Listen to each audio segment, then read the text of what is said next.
اللهم صل على محمد محمد وعجل فرج. فاتحة.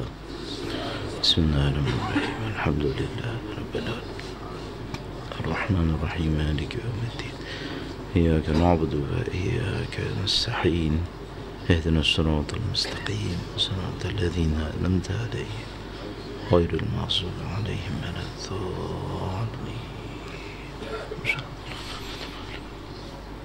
عظمت اہل بیت اطہار علیہ السلام پر درود بھیجے. محمد و آل محمد.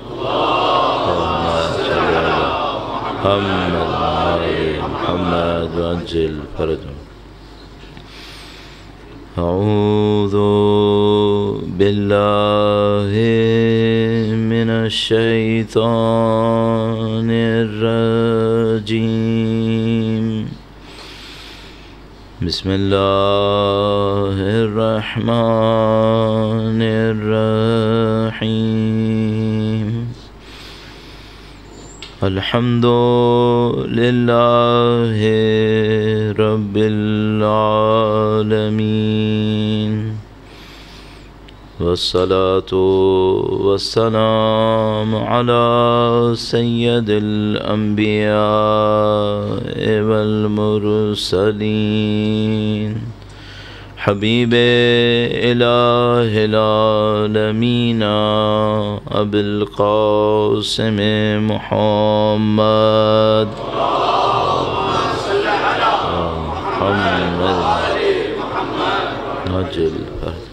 وعلى آلہ الطیبین الطاہرین سیما بقیت اللہ فی الأراضین. قال اللہ تعالی فی کتابہ الکریم. بسم اللہ الرحمن الرحیم. ام حسبت ان اصحاب الكهف والرقیم كانوا من آیاتنا عجبا. درود بھیجے گا. محمد و آل محمد. محمد آل محمد وعجل فرجهم. پروردگار عالم کا انتہائی احسان ہے، انتہائی شکر ہے، اس نے ہمیں اور آپ کو سید الشہداء کے عزاداروں میں قرار فرمایا ہے. پروردگار عالم کا لاکھ لاکھ کرم ہے کہ اس نے ہمیں سید الشہداء کی یاد، ان کا پیغام اور ان کی شہادت کے اثرات کو دنیا میں زندہ رکھنے والوں میں قرار دیا ہے. اس دعا کے ساتھ کہ انشاءاللہ پرچم عزا کو سربلند رکھنے والوں میں قرار فرمائے. قیامت تک ہماری تمام نسلوں کو سید الشہداء اور ان کی اولاد طاہرہ کے چاہنے والوں میں قرار فرمائے. انشاءاللہ ان کے وارث کے ظہور کا دن دیکھنا نصیب فرمائے. ان کی نصرت اور نصرت کی راہ میں شہادت نصیب فرمائے انشاءاللہ.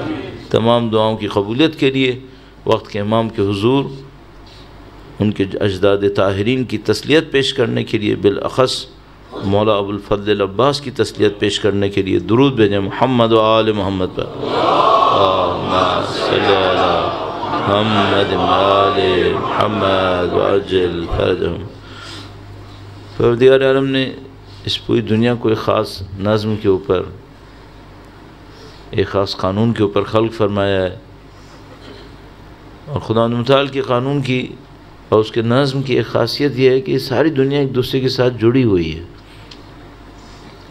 جو جن سائنسز میں ہم مخلوقات کا جائزہ لیتے ہیں اللہ کی، وہ مخلوقات جو زمین میں ہیں، آسمان میں ہیں، جو پانی میں ہیں، جب ان کا جائزہ لیتے ہیں لوگ تو دیکھتے ہیں کہ ان سب کے اندر کنیکشن ہے. ہم لوگ زندگی زمین کے اوپر گزار رہے ہیں، لیکن آسمان کے بہت ساری ایسی چیزیں ہیں جن سے ہماری زمین کی زندگی متاثر ہوتی ہے. ہم لوگ زمین پہ زندگی گزارتے ہیں، لیکن سمندر میں بہت کچھ ہے جس سے ہماری زندگی چل رہی ہے. یہ کنیکشن اتنا زیادہ ہے کہ اگر کسی ایک جگہ کے اوپر کوئی خرابی آتی ہے تو باقی لوگ اس سے محفوظ نہیں ہو سکتے، باقی لوگوں کو بھی اس کا سامنا کرنا پڑتا ہے. الحمدللہ آج کے دور میں سائنس نے ڈیولپمنٹ کی ہے، تو مثال کے طور پر ہمیں سمجھ میں آیا کہ انوائرمنٹ کا کیا اثر ہو رہا ہے ہماری زندگی کے اوپر، مخلوقات کا کیا اثر ہو رہا ہے. مچھلی بھی اگر کوئی کم ہو رہی ہے سمندر کے اندر، اس کا بھی ہم پہ اثر پڑے گا. پلانٹس کے اندر اگر کوئی پودا کم ہو رہا ہے، اس کا بھی ہم پہ اثر پڑے گا. یہ کنیکشن ہے پوری دنیا کے اندر. اور خداوند متعال نے قرآن کریم میں اس کنیکشن کو، اس انٹیگریشن کو توحید کی دلیل کے طور پر ذکر فرمایا. لو کان فیہما آلہۃ الا اللہ لفسدتا. قرآن کریم ارشاد فرما رہا ہے کہ اگر اللہ کے سوا یہاں اور کوئی پیدا کرنے والے ہوتے، خلق کرنے والے ہوتے، تو یہ زمین و آسمان تباہ و برباد ہو جاتے ہیں. ان میں یہ کنیکشن نہیں ہو سکتا تھا. یہ جو کنیکشن ہے یہ میٹیریل کنیکشن ہے. اب ہمارا سوال اس سے بڑھ کر ہے، وہ یہ کہ یہ کنیکشن ہمیں سمجھ میں آتا ہے. اگر مثال کے طور پر فضا کے اندر کئی کلومیٹر اوپر جا کر اوزون لیئر کے اندر کوئی پرابلم ہے تو ہماری صحت پہ اثر پڑے گا. لیکن کچھ کنیکشنز ایسے ہیں جو سائنس کی اپروچ میں نہیں آ سکتے. اس کنیکشن کو قرآن اور اہل بیت اطہار علیہ السلام نے ہمیں بتایا. وہ کنیکشن کس قسم کا ہے اور اس سے ہم کیا سیکھ سکتے ہیں، چند مثالیں میں آپ کی خدمت میں عرض کروں گا، اور اس کے بعد اپنے موضوع کی مناسبت سے کربلا سے لے کے ظہور تک نصرت امام کے مراحل چند نکات آپ کی خدمت میں عرض کروں گا. درود بھیجے گا محمد و آل محمد پر. اللہم صلی علی محمد و آل محمد وعجل فرجہ. ہم یوں احساس ہوتا ہے جیسے دنیا میں جو کاز اور ایفیکٹ کا قانون ہے، کوئی چیز کسی چیز کا سبب بنتی ہے، ان میں سے کچھ چیزیں میٹیریل سبب بن رہی ہیں. آپ کے یہاں بارش کتنی ہوگی، اس کا ایک میٹیریل ریزن ہے. لیکن ہمارے پاس کنفرم اوتھینٹک روایات موجود ہیں جو اس ریزننگ کو میٹیریل ورلڈ سے نکال کر نان میٹیریل ورلڈ میں لے جا رہی ہیں. بس ایک تو یہ ہے کہ دنیا میں جو کچھ بھی ہو رہا ہے اس کا ریزن صرف میٹیریل نہیں ہے، نان میٹیریل بھی ہے. پھر اگلے لیول میں ایک اور کوشچن آتا ہے، وہ جو میٹیریل ریزن ہے وہ زیادہ امپورٹنٹ ہے یا وہ جو نان میٹیریل ریزن ہے وہ زیادہ امپورٹنٹ ہے؟ کون سا رول کرتا ہے؟ کس چیز کے ذریعے سے دوسرے کے اثر کو ختم کیا جا سکتا ہے؟ تو مثال کے طور پر ہمارے پاس روایت موجود ہے، اور میرے پاس وقت نہیں ہے کہ ہم اس کو بہت اچھی طرح سوچیں سمجھیں کیسے یہ کام ہوتا ہے. یہاں پر ایک اور نقطہ یہ ہے کہ ہمیں بعض اوقات ریلیشن شپ کی خبر تو مل جاتی ہے روایت سے، لیکن میکینزم نہیں پتہ. رین کے جتنے بھی، بارش کے جتنے بھی میٹیریل ریزنز ہیں اس کا میکینزم بھی ہمیں پتہ ہے. لیکن مثال کے طور پر روایت نے کہا ہے کہ جس سوسائٹی میں گناہ بڑھے گا وہاں اللہ کی رحمت دینے والی بارشیں کم ہو جائیں گی. یہ روایت میں ہے ہمارے پاس، نہج البلاغہ کے خطبوں میں موجود ہے. اب پیور میٹیریل کاز ہے، ایفیکٹ ہے، لیکن اس میٹیریل ایفیکٹ کا جو کاز بتا رہے ہیں وہ میٹیریل نہیں ہے. مثال کے طور پر ہمارے پاس کنفرم روایات موجود ہیں جن میں کوئی ڈاؤٹ نہیں ہے. جو میں آپ کی خدمت میں عرض کر رہا ہوں، اگر ڈاؤٹ ہوگا تو میں نہیں کہوں گا. ہمارے پاس روایت موجود ہے کہ صلہ رحم میں اور عمر میں ڈائریکٹ ریلیشن شپ ہے. اگر لوگوں میں صلہ رحم زیادہ ہوگا، ایک دوسرے کے ساتھ ہمدردی ہوگی، ایک دوسرے کے ساتھ محبت ہوگی، ان کی عمر خدا بڑھا دے گا. اب بظاہر ایک میٹیریل ایفیکٹ ہے عمر بڑھنا، لیکن خدا متعال کا دین کہتا ہے نہیں، اس کا بھی ایک نان میٹیریل کاز ہے. اسی طرح کچھ چیزیں جو ڈائریکٹلی میٹیریل نہیں ہیں لیکن انڈائریکٹلی وہ بھی میٹیریل ہیں. مثال کے طور پر رزق کسے کہتے ہیں؟ ہم لوگ رزق ویسے تو میٹیریل پیسے کو رزق کہتے ہیں، لیکن صرف آپ کی توجہ دلانے کے لیے عرض کر رہا ہوں، کسی روایت کے اندر اس طرح بیان ہوا کہ خدا کا رزق 20 سے زیادہ قسم کا ہے، ایک مادی رزق ہے. ایک رزق وہ ہے جس کو پیسے سے ملتا ہے. بہت سارے رزق ہیں خدا کے. اب میں آپ سے پوچھوں گا، ابھی تھوڑی دیر پہلے آپ نے مولا ابوالفضل کے اوپر گریہ کیا. آپ کو جو کچھ ملا وہ خدا کا رزق تھا یا نہیں تھا؟ یہ کس قسم کا رزق ہے؟ آپ احساس فرما سکتے ہیں؟ آپ کبھی رات کو کہیں پہ بیٹھے ہوں اور مثال کے طور پر اچانک آپ کے دل کے اندر ایک خواہش ہوتی ہے کہ آپ کہیں السلام علیکہ یا صاحب العصر والزمان. یہ جو بلیسنگ ہے، یہ جو رزق ہے، یہ کس قسم کا رزق ہے؟ ان کے بھی کازز ہیں، اس کی بھی ریزننگ ہے. تو یہ بہت عجیب دنیا ہے جس کے اندر میں اور آپ زندگی گزار رہے ہیں. مثال کے طور پر material, non material, effects, causes, یہ سب ایک دوسرے کے ساتھ مل کر ہمارے اوپر اثر کر رہے ہوتے ہیں. آپ نے پتہ نہیں کتنی دفعہ سنا ہوگا، کتنی دفعہ شاید آپ نے دیکھ بھی لیا ہو کہ کوئی آدمی ہے بالکل ڈیسپریٹ ہے، اس کی میڈیکل کنڈیشن انتہائی خراب ہے، وہ مثلا مولا امیر المومنین کے روضے پر جاتا ہے، مولا سید الشہداء کے روضے پر جاتا ہے، یا مولا امام رضا علیہ السلام کے روضے پر جاتا ہے، شفا حاصل کرتا ہے. درود بھیجے گا محمد و آل محمد. محمد و آل محمد وعجل فرجہ. یہ کس قسم کا کاز ہے؟ اگر میٹیریل کازز کے اندر لمیٹڈ رہیں تو اس آدمی کو زندہ نہیں ہونا چاہیے تھا. لیکن کوئی اور کاز ہے کہ جو افیکٹ کرتا ہے اور رول کر دیتا ہے میٹیریل کاز کو، اور اس کے بعد یہ آدمی صحیح بھی ہو جاتا ہے. اور اس کے علاوہ بھی اس کے بالکل برخلاف بھی ہو سکتا ہے کہ مثلا ایک آدمی کی زندگی بالکل صحیح ہے، اس کے مرنے کا کوئی چانس نہیں ہے، لیکن کچھ ایسی غلطیاں کر چکا ہے کہ خدا کا نظام کہہ رہا ہے کہ نہیں، اس نے اب مرنا ہے یہاں پہ. اور یہ تو میں نے صرف زندگی اور موت کا کہا، اس میں عزت اور بے عزتی بھی شامل ہے، اس میں خوشی اور غم بھی شامل ہے، اس میں سکون اور بے سکون بھی شامل ہے. مجھے سمجھ میں نہیں آتا لوگ کیوں ان باتوں کو اتنی آسانی سے اگنور کر رہے ہیں. مثلا ہماری زندگی کی مشکلات میں سے ایک مشکل سکون کا نہ ہونا ہے. اور یہ عجیب بات ہے کہ جن لوگوں میں سکون نہ ہونا زیادہ بڑی مشکل ہے، یہ وہ لوگ ہیں جن میں میٹیریل ریسورسز کی کوئی کمی نہیں ہے، اس کے بعد وہ سکون دیکھ رہے ہیں. تو ہم کیوں اس بات کو احساس نہیں کر رہے کہ بھئی نان میٹیریل کازز ہیں یہاں پر. اور ایک اور عجیب بات یہ ہے کہ 1400 سال سے ہمارا دین ہمیں یہی دے رہا ہے. قرآن دعویٰ فرماتا ہے الا بذکر اللہ تطمئن القلوب.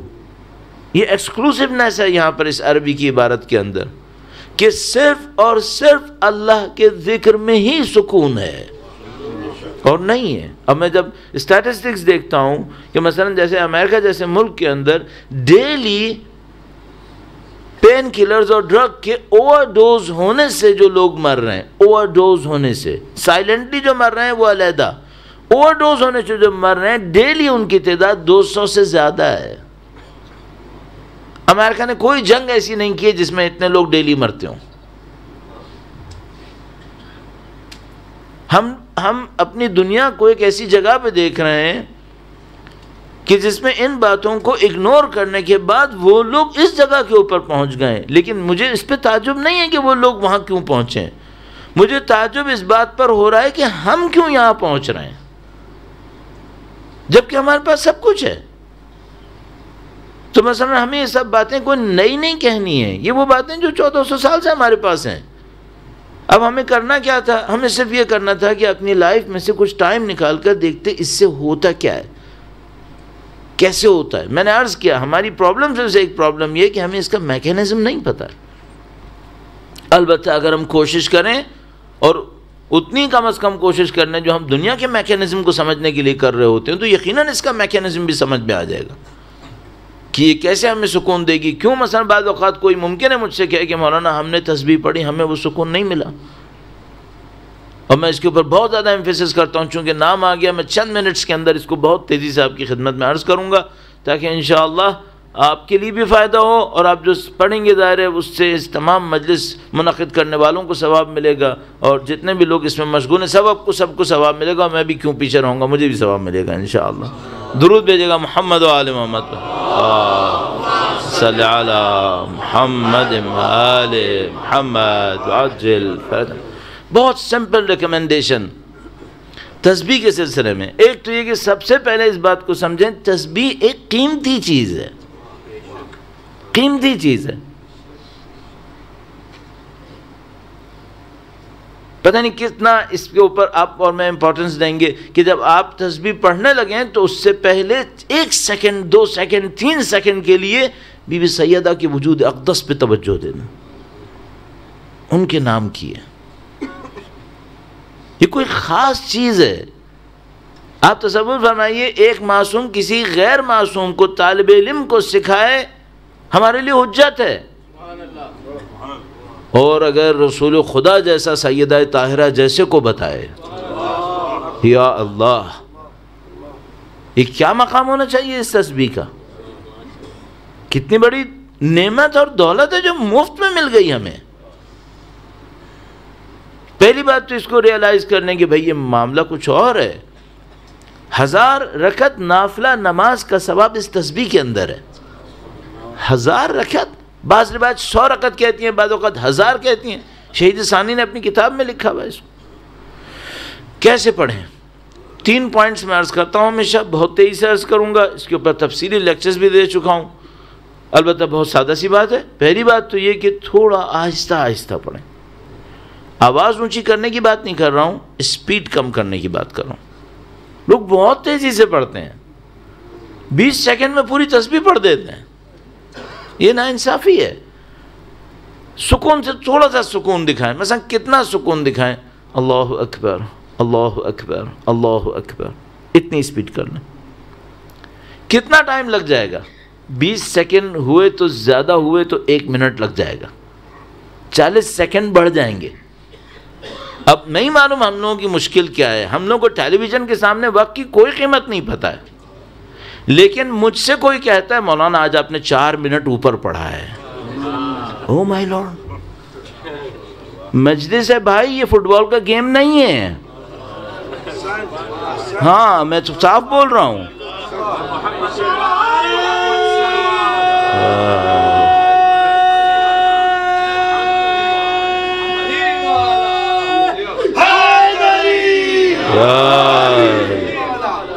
پنکچویلٹی کے ہم قائل ہیں، ہم سپورٹ کرتے ہیں، ہونا چاہیے، لیکن 2 3 منٹ کے اوپر، او مائی لارڈ۔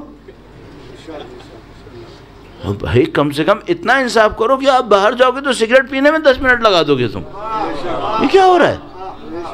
ہم سپورٹ کرنا چاہتے ہیں، ہم نہیں چاہتے آرگنائزیشن کو خراب کریں، لیکن آرگنائزیشن کو باقی رکھنا جو ہمارے بھی اسپرٹ کے اندر ہے وہ ایک مسئلہ ہے۔ لیکن مثلا اگر میں کسی کے مصائب پڑھ رہا ہوں، ایک روایت زیادہ پڑھوں گا، 2 منٹ اوپر ہوگا، یہ مسئلہ نہیں ہونا چاہیے، میرا خیال ہے نہیں ہونا چاہیے، اس طرح سے نہیں کریں، اس طرح سے نہیں کریں۔ مجھے ایک ڈر ہے، اگر ہم نے اپنی دنیا کی خاطر اپنے دین کو اہمیتیں کم دینا شروع کی، خدا ہم سے دین لے لے گا، خدا ہم سے دین لے لے گا۔ میں نہیں کہہ رہا پنکچویلٹی نہیں ہونی چاہیے، بار بار کہہ رہا ہوں، اس کو فیور کرتا ہوں، ضرور ہونی چاہیے، میں خود لڑتا ہوں لوگوں سے اس بات کے اوپر، لیکن میں کہہ رہا ہوں کہ اتنا سا فلیکسیبلٹی رکھیں ادھر۔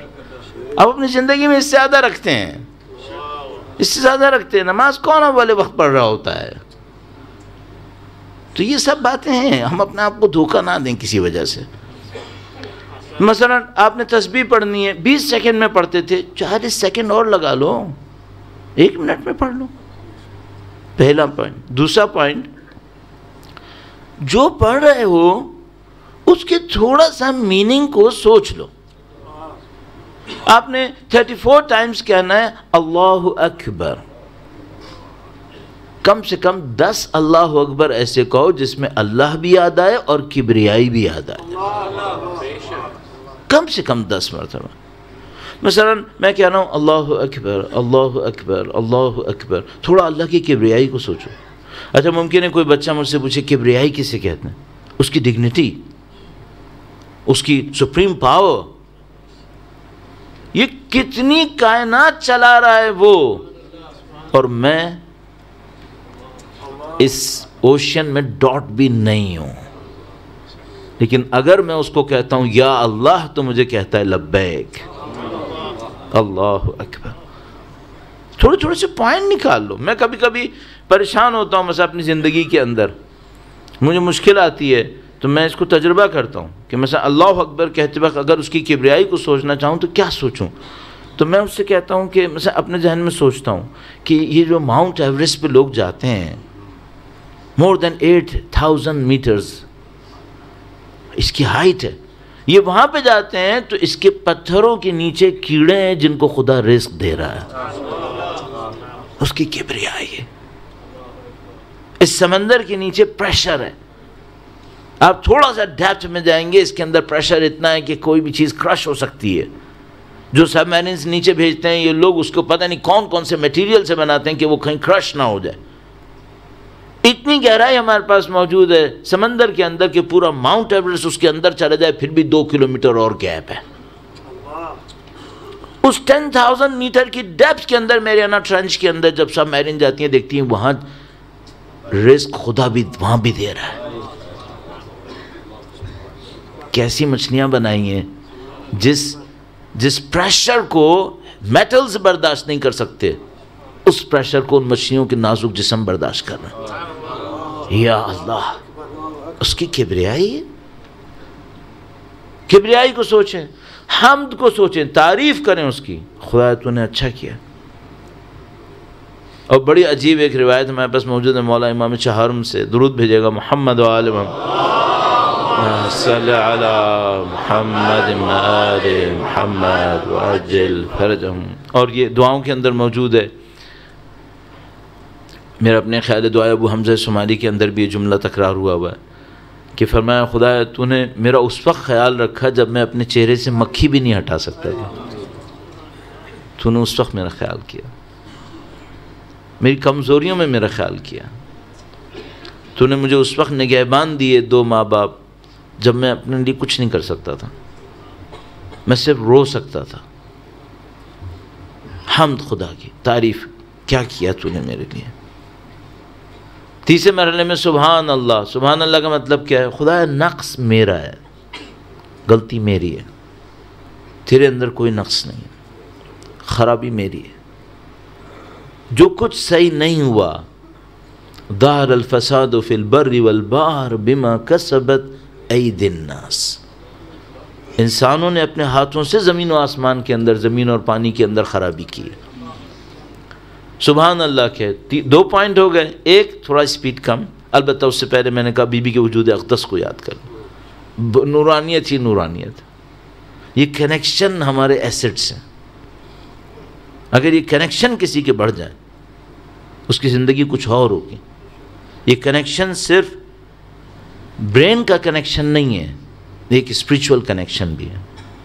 اور اگر کوئی اس کنیکشن کو چاہے 2 سیکنڈ کے لیے اسٹیبلش کرنے میں کامیاب ہو جائے، فلو ہے ایک اسپریچویلٹی کا. آپ اپنی زندگی میں اس کنیکشن کے ٹائمنگ کو بڑھا دیں، پھر آپ اس کا اثر دیکھیں. 2 پوائنٹ ہوئے، تھوڑا سا اسپیڈ کم. نمبر 2، تھوڑا سا میننگ پہ توجہ. اب تیسرا پوائنٹ بہت ہی عجیب ہے اور یہ بہت امپورٹنٹ پوائنٹ ہے، اس کو آپ اگنور مت کیجیے گا. اور وہ کیا ہے؟ آپ تسبیح پڑھتے وقت ایسا سوچئے گا کہ جیسے یہ جو آپ کا ہارٹ ہے، پمپنگ اسٹیشن ہے، یہ تسبیح پڑھ رہا ہے. یہ بڑی عجیب ٹرک ہے، یہ بہت عجیب ٹرک ہے. آپ اس پہ عمل کر کے دیکھیے گا. تو مثال کے طور پہ آپ سوچئے گا کہ اللہ اکبر یہ کہہ رہا ہے. اور کانسیپٹ کیا ہے؟ کانسیپٹ بہت سمپل ہے. یہاں سے جو بلڈ نکلتا ہے وہ میرے پورے جسم پہ جاتا ہے. تو میں اپنے بلڈ میں اللہ کی تکبیر کا میسج پوری باڈی کو پہنچا رہا ہوں. آیا لیکوڈز میسج کے کیریئرز ہیں یا نہیں ہیں؟ ریسرچ ہو چکی ہیں. آپ تھوڑا سا سرچ کر لیجئے گا، میسیجز فرام واٹر، اس کو تھوڑا سا نیٹ پہ سرچ کر لیجئے گا، آپ کو پوری ریسرچ مل جائے گی. اس کو ایرانیوں نے بھی فالو کیا، دعائے کمیل کے اوپر، قرآن کریم پر پروون ہے کہ لیکوڈز کیریئر ہیں میسیجز کے. تو یہ 3 پوائنٹس اپنے اندر رکھ لیجئے، اس سے تسبیح پڑھیے اور قدیم زمانے میں بعض علماء جو بہت اپنے فن کے ماہر ہوتے تھے تو وہ بعض اوقات اپنے لیے سخت جملے استعمال کرتے تھے. کوئی یہ کرے اور یہ اثر نہ ملے تو مثلا مجھے لعن کر دے, مجھے یہ کر دے. اب میں تو یہ سب نہیں کہہ سکتا ہوں, اتنا میں ایکسپرٹ نہیں ہوں, لیکن میں آپ کو یہ بات کہہ سکتا ہوں کہ ابھی تک میرے خیال میں مجھے اس کو بتاتے ہوئے شاید 10 سال سے زیادہ ہو چکے ہیں. آج تک مجھے کوئی نہیں ملا جس نے کہا ہو کہ میں نے ایسا کیا اور مجھ پہ اثر نہیں ہوا. مجھے کوئی بندہ نہیں ملا ایسا, یا تو میرے پاس آیا نہیں کوئی. لیکن جتنی بھی لوگ مجھے کانٹیکٹ کرتے ہیں ان میں مجھے کسی نے آج تک نہیں کہا کہ میں نے اس طرح تسبیح پڑھی اور میرے اوپر اثر نہیں ہوا. تو پلیز ضرور پڑھیے گا, درود بھیجے گا محمد و آل محمد صلی علی محمد و آل محمد. خاص کر اللہ کی دی ہوئی تسبیح کی جیسی نعمت کا شکر بجا لانے کے لیے بی بی سیدہ طاہرہ کے حضور درود بھیجیں محمد و آل محمد صلی علی محمد و آل محمد وعجل. پھر پوری دنیا کنیکٹڈ ہے اور اس میں ایک spiritual being, naan spiritual, material, یہ سب کنیکٹڈ ہیں ایک دوسرے کے ساتھ. اور جو رول کرتا ہے وہ اسپریچول ورلڈ ہے, وہ رول کرتی ہے یہاں پر. اور میں نے آپ کی خدمت میں عرض کیا کہ اگر کوئی مر رہا ہو اس کے ساتھ شاید دوا کام نہ آئے, اس پر بھی دعا کا اثر ہوتا ہے. اور ہم نے اور آپ نے کتنی دفعہ سنا ہے, دیکھا ہے یہ سب باتیں. اچھا, اب سوال یہاں پر ایک اور ہے اور وہ میرے موضوع سے کنیکٹڈ ہے. مجھے کہ امام تشریف لائیں گے انشاءاللہ, زمین کو عدل و انصاف سے بھر دیں گے. یہ جو فینومینا ہے اس کا کوئی کاز ہے کیا؟ یہ کیسے ہوگا؟ اور میں نے کئی دن آپ کی خدمت میں اس سلسلے میں کچھ عرائض پیش کیے کہ بھئی یہ جو کام ہے, امام آئیں گے زمین کو عدل و انصاف سے بھر دیں گے, یہ کام کیسے ہوگا؟ آیا ایسے ہوگا کہ مثال کے طور پر آج رات امام تشریف لائے, کل سے سارا ظلم ختم ہو گیا, کل سے سارا ظلم ختم ہو گیا. اچھا, اگر ایسا ہوتا تو پھر امام کے آنے کے بعد تو کوئی کانفلکٹ ہونا ہی نہیں چاہیے تھا. کانفلکٹس ہیں یا نہیں ہیں؟ ہم سب کو پتہ ہے کہ ہیں. جنگیں ہیں یا نہیں ہیں؟ سب کو پتہ ہے کہ ہیں. اب چاہے آپ کہیں کہ میں پیسفل سٹیزن ہوں, میں اس جنگ میں نہیں جاؤں گا, لیکن ہیں. اور کچھ لوگ جائیں گے, اور اتنے لوگ جائیں گے انشاءاللہ کہ امام کا لشکر فاتح ہوگا. یہ کیسے ہوگا؟ امام کیا تبدیل کریں گے لوگوں کے اندر کہ زمین کے اوپر عدل پھیلنا شروع ہو جائے گا؟ تو میں نے آپ کی خدمت میں عرض کیا کہ عدل ہونا اور ظلم ہونا دونوں کی بیسز ہیں, اس کے رولز ہیں. مثال کے طور پر عرض ہوا پہلے دن سے کہ اگر کوئی انسان دنیا کے لیے صرف کام کرے, لالچ ہو, حسد کرے, طمع کرے, مکاری کرے, اس دنیا میں ظلم ہوگا. اس کو اندر سے چینج کیے بغیر باہر سے چینج نہیں آئے گا. آج کل ہمارے یہاں پاکستان میں ایک نئی حکومت بنی ہے, سب لوگ نیا نیا کی باتیں کر رہے ہیں, اندر سے کوئی اچھے ہونے کی بات نہیں کر رہا ہے, سب اوپر سے نئے ہونے کی باتیں کر رہے ہیں. ان اللہ لا یغیر ما بقوم حتی یغیروا ما بانفسہم. خدا کا قانون ہے. خدا نے متعال فرماتا ہے اس آیہ کریمہ کے اندر کہ خدا نے کبھی کسی قوم کو تبدیل نہیں کیا جب تک انہوں نے اپنے نفس کو تبدیل نہیں کیا. اپنے نفس کو تبدیل نہیں کیا. نفس کسے کہتے ہیں؟ نفس بدن نہیں ہے, نفس صرف مینٹیلٹی نہیں ہے, نفس آپ کی کور نان میٹیریل ایگزسٹنس ہے. جب تک کوئی اس کو تبدیل نہیں کر, نفس وما سواہا فالہمہا فجورہا وتقواہا قد افلح من زکاہا وقد خاب من دساہا, یہ وہی نفس ہے. جب تک لوگوں نے اپنے نفس کو تبدیل نہیں کیا, خدا نے اس قوم کو تبدیل نہیں کیا ہے. اب ہمارے پاس ایک رپورٹ ہے, پوری دنیا تبدیل ہو جائے گی, زمین پہ ظلم کی جگہ عدل پھیلے گا. یہ تبدیلی ہے یا نہیں ہے؟ تبدیلی ہے. یہ تبدیلی باہر سے آئے گی یا اندر سے آئے گی؟ قانون خدا کہہ رہا ہے جب تک نفس تبدیل نہیں کریں گے تبدیلی نہیں آئے گی. امام اندر کون سی تبدیلی لے کر آئیں گے؟ اندر کون سی تبدیلی آئے گی؟ اچھا یہ میں پوائنٹ کیوں اتنا اصرار کر رہا ہوں اس کے اوپر؟ اس لیے اصرار کر رہا ہوں کہ جو تبدیلی بعد میں آئے گی ہم ابھی شروع کیوں نہ کریں؟ شروع کریں. امام کو آبان و انصار چاہیے، ان کے آبان و انصار کے اندر وہ تبدیلی آ چکی ہوگی تو وہ امام کا ساتھ دے رہے ہوں گے. ایک بات میں آپ کی خدمت میں اور عرض کر دوں، جو امام پوری زمین کے اوپر عدل پھیلانے آیا ہے وہ ظالموں سے مدد نہیں لے گا. یہ ہماری دنیا میں ہوتا ہے، مجھے آپ کسی کمیونٹی کا ہیڈ بنا دیجئے، اللہ نہ کرے، اللہ نہ کرے، لیکن اگر آپ نے مجھے ہیڈ بنا دیا اور میرا کوئی انٹرسٹ ہوا تو جتنے لوگوں کو پہلے میں برا بھلا کہہ رہا تھا شاید وہ میری کیبنٹ میں بیٹھے ہوں گے.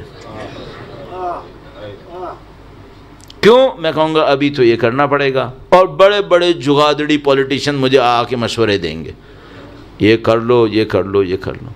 اب سوال یہ ہے کہ جو زمین پر عدل پھیلانے کا وارث ہے وہ ظالموں سے مدد لے گا؟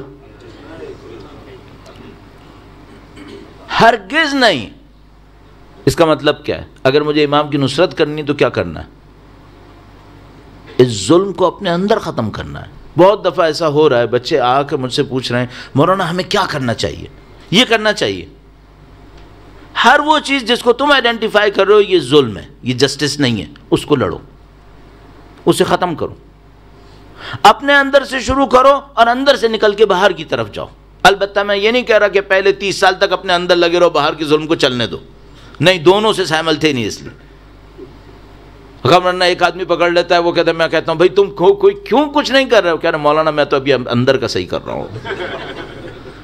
یہ دونوں کام کرنے ہوتے ہیں، اندر بھی لڑو، باہر بھی لڑو. اندر کے ظلم کو بھی لڑو، باہر کے ظلم کو بھی لڑو. اندر کے ظلم کو کیسے لڑوں؟ میں نے آپ کی خدمت میں پوری سیکوینس عرض کی.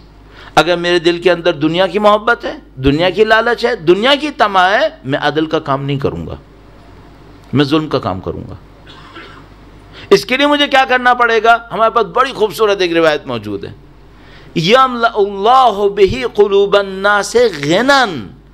ہمارے پاس یہ جملہ ہے، یملأ الارض قسطا وعدلا، وہ زمین کو عدل و انصاف سے بھر دیں گے. کسی نے پوچھا کیسے؟ فرمایا اللہ ان امام کے ذریعے لوگوں کے دلوں کو بے نیازی سے بھر دے گا. لوگوں کے دل دنیا سے بے نیاز ہو جائیں گے. جیسے ہی لوگوں کے دل دنیا سے بے نیاز ہوں گے، دنیا میں رہیں گے، دنیا کے لیے نہیں رہیں گے. فرق ہے. دنیا میں رہنا ہے، جنگلوں میں نہیں رہنا ہے، ہم نے غاروں میں نہیں رہنا ہے، لیکن دنیا کے لیے نہیں رہنا ہے. اگر کسی کو یہ ڈفرینس سمجھنا ہے تو میں اس کو دعائے مکارم الاخلاق کا ایک جملہ سناؤں گا. درود بھیجے گا محمد و آل محمد. اللہم صلی علی محمد و آل محمد وعجل. دعائے مکارم الاخلاق وہ عظیم الشان دعا ہے جو مولا نے صحیفہ کے اندر تعلیم فرمائی ہے. آپ کو ریکمینڈ کروں گا، آپ سے گزارش کروں گا کہ کبھی بھی آپ کو موقع ملے دعائے مکارم الاخلاق ضرور اسٹڈی کیجیے گا. برائے مہربانی تلاوت سے فقط گریز کیجیے گا، کیونکہ ہم اور آپ دعا مانگتے نہیں ہیں، صرف پڑھتے ہیں، جبکہ دعائیں مانگنی چاہیے تھیں، اور مانگیں گے اس وقت جب سمجھ میں آئے گی. تو آپ دعائے مکارم الاخلاق صرف عربی نہیں پڑھیے گا. یہاں بہت سارے لوگ ہوتے ہیں جو صرف کیا چاہتے ہیں، مولانا ایک جملہ عربی کا بتا دو بس، باقی تو معاملہ ختم ہو گیا. ایک دفعہ میں ایک اور جگہ پہ تھا، ملک کا نام بھی لینا شاید صحیح نہیں ہو، پتہ نہیں بہرحال، تو میں کہیں پہ تھا، وہاں پہ ایک بندہ میرے پاس آیا، کہنے لگا مولانا، یورپین کنٹری تھا، تو اس نے بتایا کہ وہ 2-3 یورپین کنٹریز کراس کر کے ادھر آیا ہے مجلس میں. میں نے کہا پتہ نہیں کیا کام ہے، تو میں اس کو سننے لگا. میں نے کہا ہاں بتاؤ کیا مشکل ہے؟ اس نے بتایا کہ میری یہ مشکل. اچھا اب میں سوچ رہا ہوں کہ اس مشکل میں میرا رول کہاں ہے. تو میں ہی سمجھا کہ یہ مجھ سے کوئی سوشل سلوشن چاہ رہا ہے، کوئی فیملی کے لیے کنسلٹنسی چاہ رہا ہے اسلام کی اوپینین میں. تو تھوڑی دیر تک میں نے سننے کے بعد کہا کہ بردر تھوڑا سا میں رک کے پوچھنا چاہ رہا ہوں کہ میں نے جو آپ کی پرابلم سالو کرنی ہے وہ کس پوائنٹ پر ہے. سنیے گا. کہنے لگا مولانا بات تو بہت لمبی ہو جائے گی، ایک تعویذ دے دینا.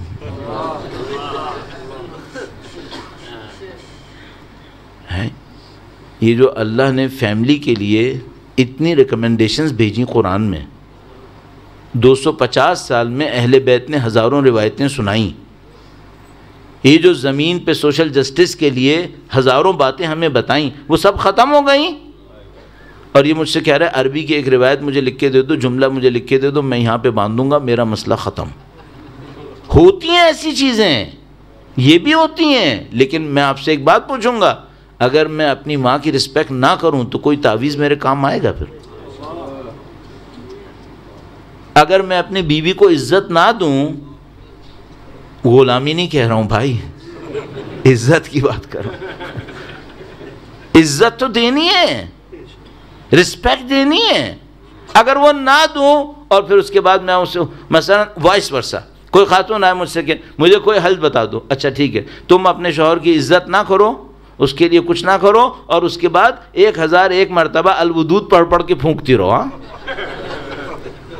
یہ دین کے ساتھ کھیلنا ہے. یہ ایسے تھوڑی ہوتا ہے دین کے اندر.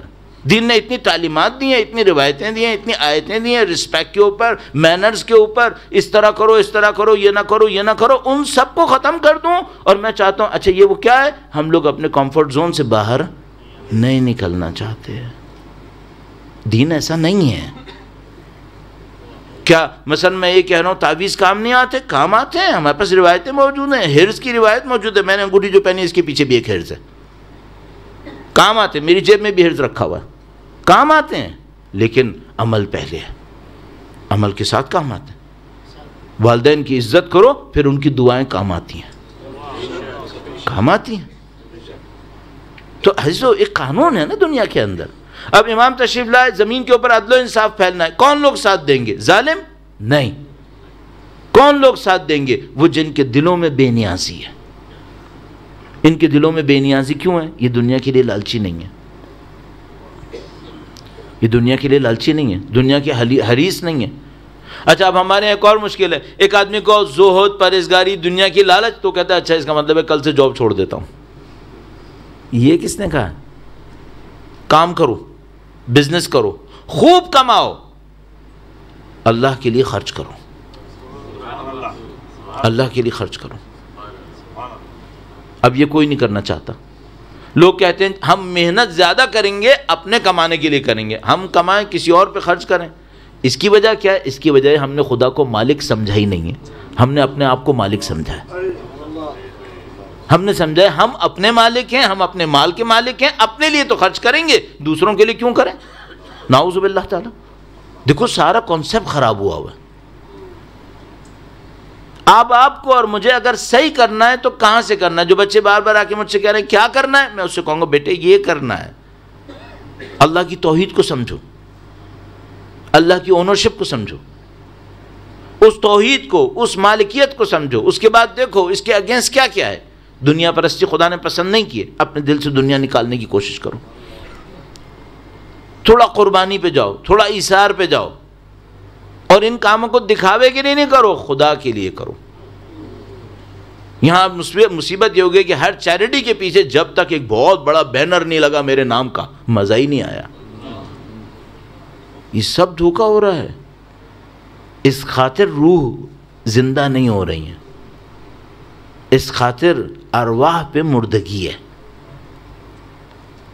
زندہ کرنا ہے, کیا کرنا ہے؟ لالچوں کو نکالو, اللہ کی خاطر زندگی گزارنا سیکھو, اندر اپنے احساس بے نیازی کا لاؤ, اور کس کے سامنے فقیر بنو؟ خدا کے سامنے فقیر بنو. میں دعائے مکارم الاخلاق کا وہ جملہ کہہ رہا تھا, لائف کے آبجیکٹیوز کیا ہونے چاہیے, کس طرف سے. امام نے فرمایا خدایا سب کچھ فرماتے ہیں ہمارے لیے ظاہر ہے. فرمایا خدایا مجھے اس وقت تک زندہ رکھ جب تک میں تیری بتائی ہوئی باتوں پہ عمل کروں,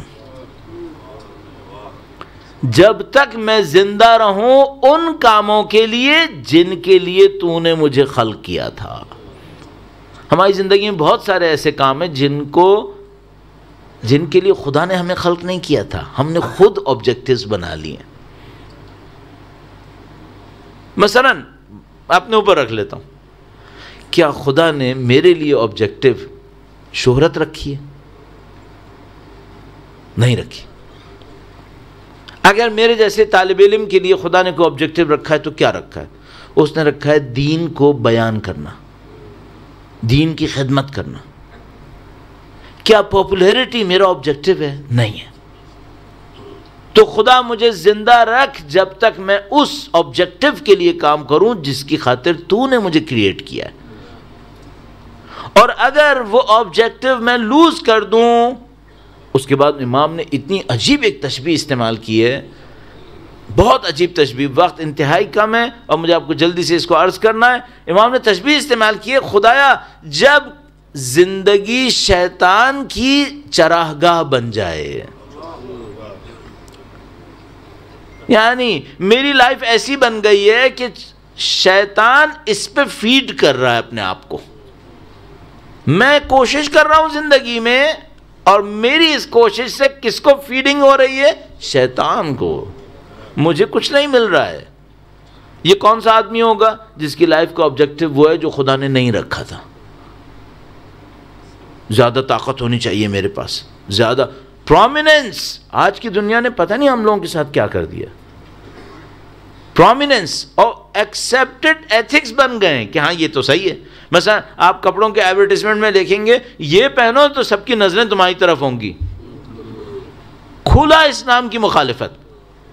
اسلام نے کبھی یہ نہیں کہا ایسا کپڑا پہنو سب کی نظریں تمہاری طرف ہو، ایسی گاڑی لے کر آؤ سب تمہیں دیکھیں. عجیب عجیب ڈرامے ہم لوگ پتہ نہیں دین کے نام پہ کیا کچھ کر رہے ہیں. ایک بندہ خدا تھا، اس نے پتہ نہیں کتنے $100,000 خرچ کر کے ایک گاڑی لی جس کا نمبر 5 تھا. امام بارگاہ کے دروازے کے سامنے لا کے پارک کرتا تھا. کیا الہی، تم کو نمائش کرنی ہے دوسری جگہ پہ چلے جاؤ، امام بارگاہ کو تو بخش دو، اس کو تو معاف کر دو، اس میں دین رہنے دو. ہم لوگوں نے نمود و نمائش کے لیے، اپنے پاپولیرٹی کے لیے، اپنی فیم کے لیے، اپنی پرومیننس کے لیے بھی چیریٹی کو بھی استعمال کر لیا. ارے بھائی کچھ تو چھوڑ دو. اور میرے جیسوں نے ممبر کو استعمال کر لیا. ہم جیسے لوگوں نے، مثال کے طور پر ہمارے بعض دوستوں نے، بولنے والوں نے سمجھا جیسے یہ ممبر ہماری پرفارمنس دکھانے کا اسٹیج ہے. نعوذ باللہ تعالی اپنے لیے استعمال کرنا شروع کر دیا. اس سے دین خراب ہو رہا ہے. اس سے دین کے جو امپیکٹ ہمیں ملنا چاہیے تھا، افیکٹ ہمیں ملنا چاہیے تھا، وہ نہیں مل رہا ہے ہمیں. جو ہمیں سیٹسفیکشن ملنا چاہیے تھا، ٹرینکولیٹی ہمیں ملنی چاہیے تھی، جو ہمارے ایک دوسرے کے اندر کائنڈنس ہونی چاہیے تھی، وہ کم ہو گئی. تو امام نے فرمایا خدایا مجھے ان لائف کے ان آبجیکٹیوز کے اوپر کام کرنے کی سعادت دے دے جس کے لیے تو نے مجھے خلق کیا. اور اگر خدا نہ کرے ایسا ہو کہ میری لائف شیطان کے لیے فیڈ کرنے کا سبب بن جائے، میری لائف شیطان کو فیڈ کرتی ہے صرف، کانت مرتعا للشیطان، تو خدا میری زندگی کو یہاں پہ ختم کر دے، پھر زندگی کا کوئی فائدہ نہیں. پتہ نہیں کتنے لوگ ہیں جن کی زندگی اس وقت مرتعا للشیطان بنی ہوئی ہے. خیر نہیں ہے، بھلائی نہیں ہے اس کے اندر. آبجیکٹیوز کلیئر ہونے چاہیے. جب میں اپنے اندر ان تمام چیزوں کو صحیح کروں گا، میرے اندر ایک بے نیازی آ جائے گی.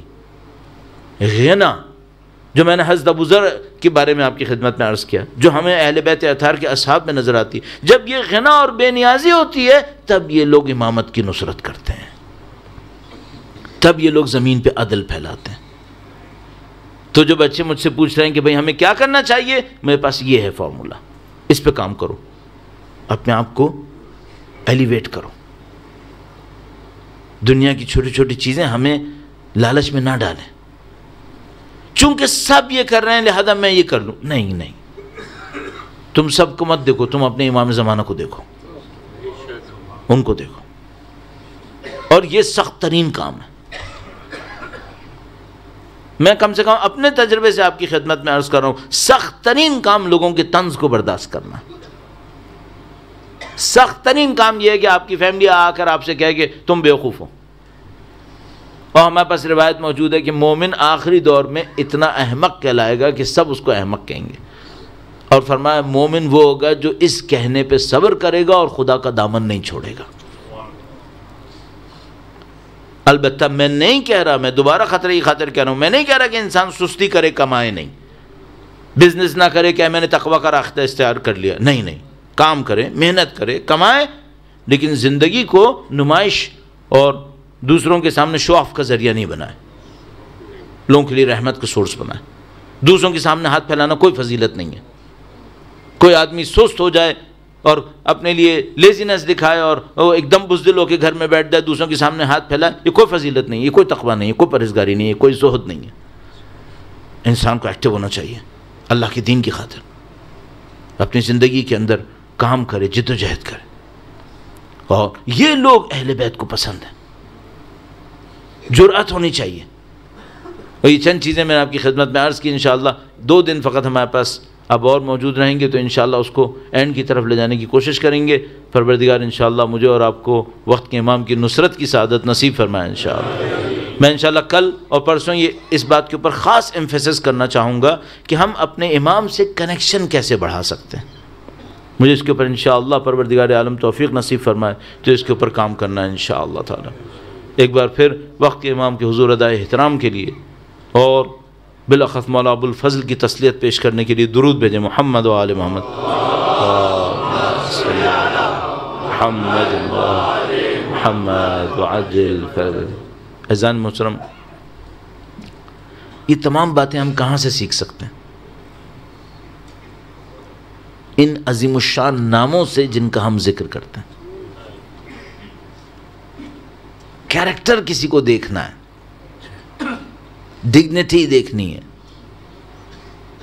ہیومن ڈگنیٹی، ہیومن کیریکٹر کہاں دیکھیں؟ پورے فخر کے ساتھ،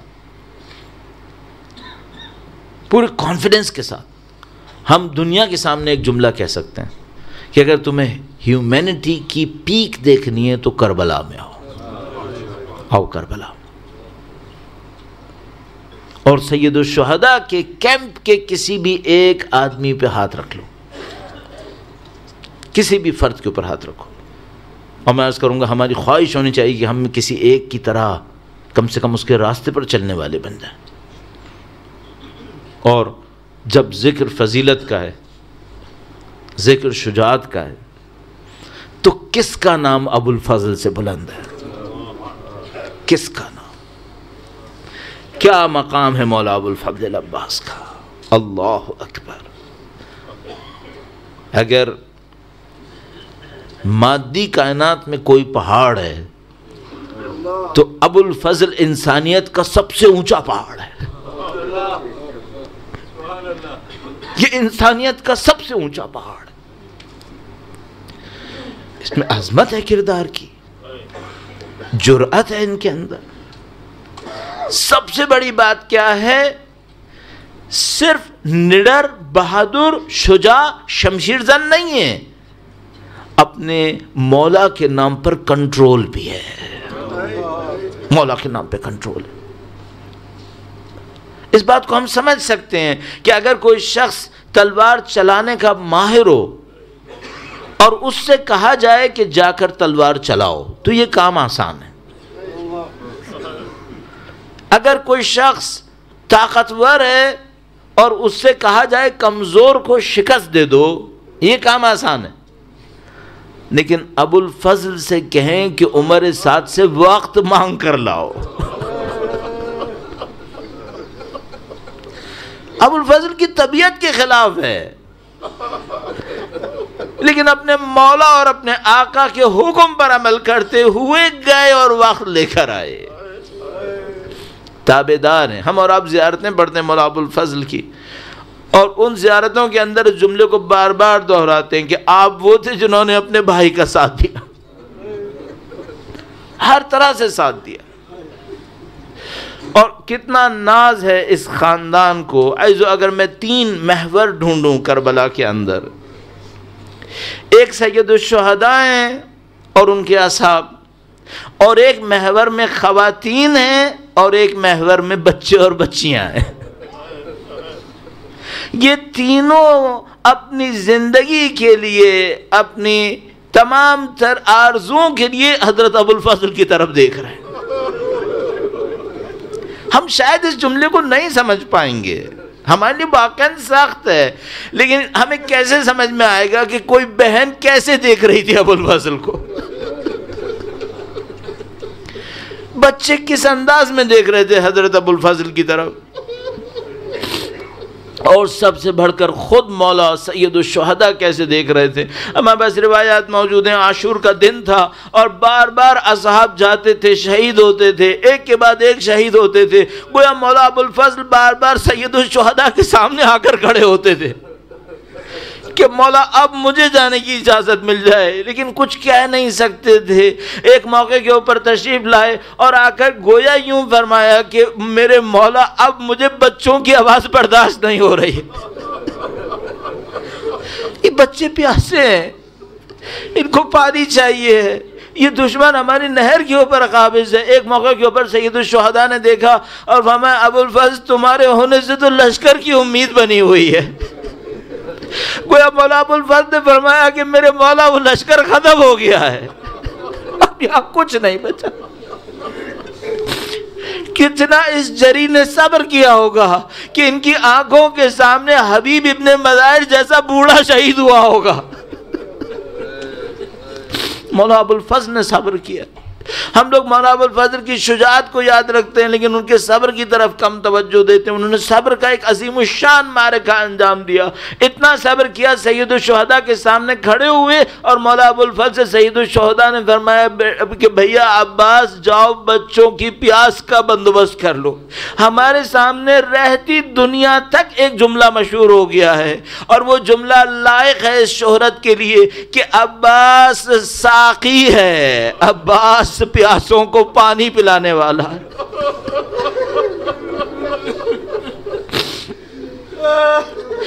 جیسے ہی پانی بند ہوا تھا وہ ابوالفضل کی ذات تھی جو مشکل وقت میں بھی جا کر پانی لے کے آتے تھے. اس خاطر سقا مشہور تھے کہ جب بھی پانی کی ضرورت کربلا میں آنے کے بعد، کربلا 2 محرم کو پہنچ گیا تھا لشکر، جب بھی ضرورت پڑتی تھی مولا ابوالفضل جاتے تھے، اس کام کو انجام دیتے تھے. اور اب ایک وقت آیا تھا جب سید الشہداء کے بچے پیاسے ہیں، اپنی پیاس کے لیے تڑپ رہے ہیں اور مولا سید الشہداء کی طرف سے مولا ابوالفضل عباس کو ماموریت ملی ہے کہ عباس جاؤ بچوں کی پیاس کا بندوبست کرو. اب مجھے نہیں معلوم مولا ابوالفضل شاید امام حسین کے بچوں کے پاس آئے ہوں اور ان سے کہا ہو کہ بچوں اب تک تو پیاسے تھے نا، اب عباس جائے گا تمہارے لیے پانی لانے کے لیے. اور شاید نہ بھی گئے ہوں تو بچوں کو یہ احساس ہوا ہوگا کہ اگر اب پانی نہیں آیا تھا تو اب تو چچا عباس جا رہے ہیں، اب پانی آنے والا ہے. کئی گزارشات ایسی موجود ہیں جیسے خیموں کے اندر اس کی امید بند گئی تھی اور گویا بیویوں سے الوداع کیا ہوگا. مجھے نہیں معلوم عزیزو، ہم لوگ اس بات کو احساس نہیں کر سکتے، لیکن میں آپ سے کہوں گا ذرا سا اپنے دل کے اندر سوچنا. ایک بہن ہے جس کو بتایا گیا ہے کہ تمہارے بازوؤں میں رسی بندھے گی. اس بہن کے 18 بھائی ہیں، ان میں ایک عباس جیسا ہے جس کے ہوتے ہوئے کوئی اس بہن کے نزدیک بھی نہیں آ سکتا.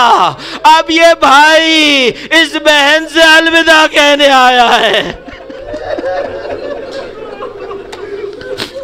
اب الوداع کہنے آیا ہے. ایک جملہ مشہور ہے، ہم لوگ بیان کیا کرتے ہیں، کہتے ہیں بی بی زینب نے گویا یہ فرمایا بھیا اب مجھے پتا چلا بازو میں رسی کیسے بندھے گی.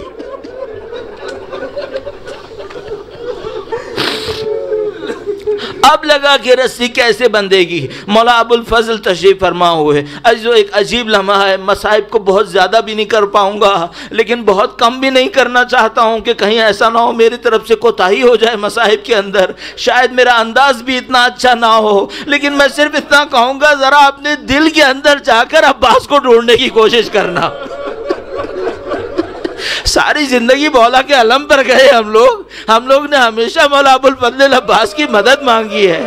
اور 2 جملے اور بولوں گا، بس اتنا سننا.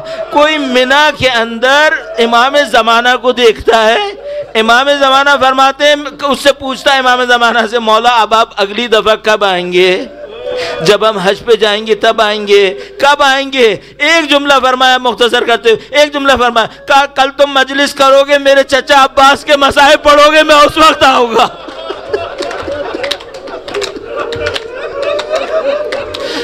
میرے چچا عباس کے مصائب پڑھو گے.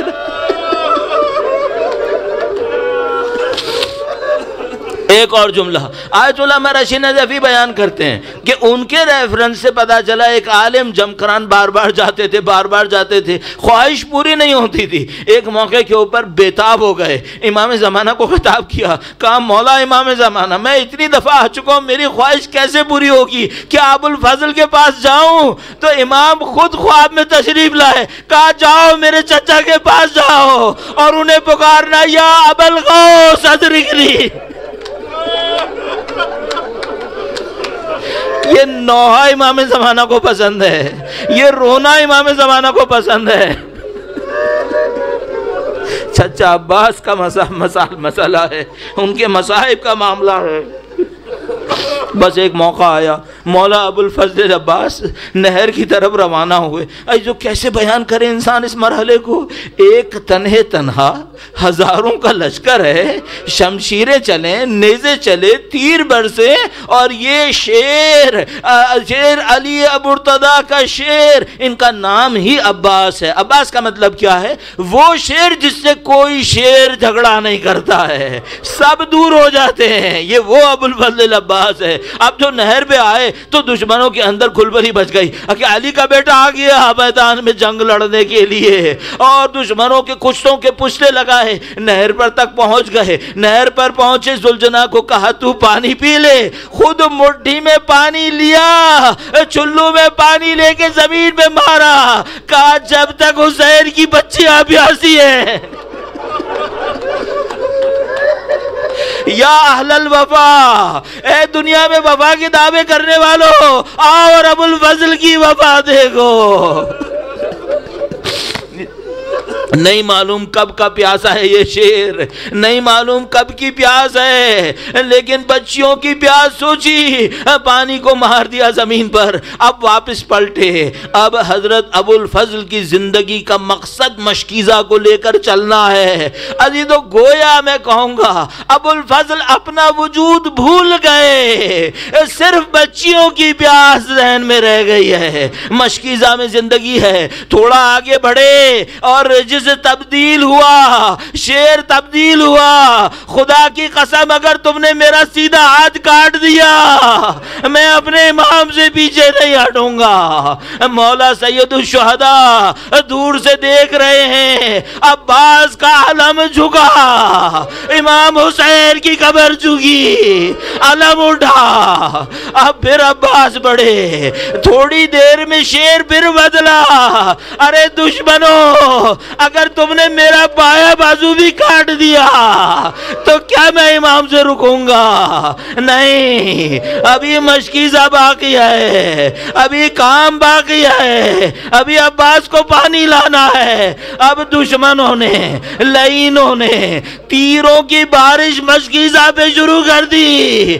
عباس کبھی اس پہلو سے تیر روکے، کبھی ان پسلیوں پہ تیر روکے، کبھی سینے پہ تیر. اب ایک تیر لگا، مشکیزہ کا پانی بہ گیا. عباس کو شانے کٹنے کی پرواہ نہ دی، ارے پانی بھی بہ گیا. کیا عباس کٹے ہوئے شانے سے دوبارہ پانی لائے، دوبارہ نہر کی طرف جانا شروع کیا. ایک اور ضرب لگی. اب مولا حسین نے عجیب منظر دیکھا. کبھی دیکھا علم لہرایا، حسین ہلے. ایک موقع پہ دیکھا اب علم نظر نہیں آ رہا، علم نظر نہیں آتا. حسین بڑھے اپنے بھائی کی طرف، ایک جملہ کہا، مستند ترین جملہ ہے، کہا میرے بھیا اب میری قبر ٹوٹ گئی ہے. میرے بھائی میری کمر ٹوٹ گئی، تو نے وفا کا امتحان دے دیا. ارے تو نے ہمیشہ مولا کا، مجھے اپنا بھائی سمجھا. اپنا بھائی مانتا، بس ایک آخری وصیت بتا دے، میں تیرے لیے کچھ کر دوں، تو نے زندگی میں کبھی کچھ نہیں مانگا ہے، آخری لمحے میں مجھے نہیں معلوم کس طرح کہا، یا میرے مولا عباس کا کہا امام حسین نے خود ہی سمجھ لیا، گویا بس اتنا کہا، مولا لاشا خیمے میں نہ لائیے گا۔